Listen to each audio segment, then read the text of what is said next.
So today we're talking about the direct selection tool. So let's begin by creating a new layer. I've made one and called it rectangle because I made a rectangle. So you're probably most familiar with the selection tool, which is the black arrow or V. But today let's discuss the difference and about the direct selection tool, which is A. So let's go back to V, the selection tool.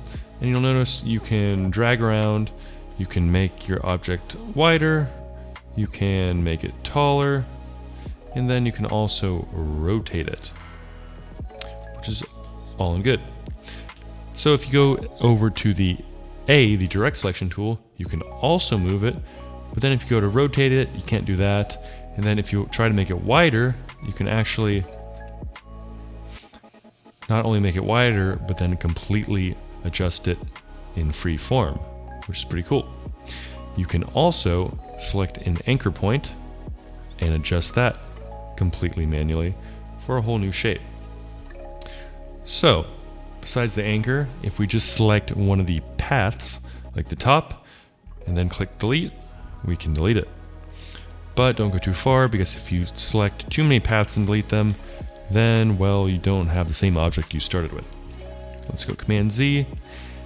And so let's say you don't have such a simple object as the square or rectangle.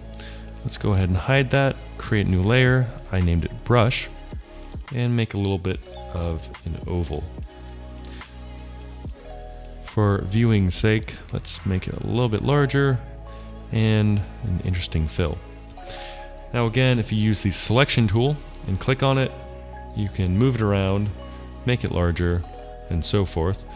But it's not until you use the direct selection tool that you click on it and you see all these different anchor points. Now, if you click on one of them, you can now adjust it. And there you go with a little text message blurb. Or you can grab another one and make a little spiky thing.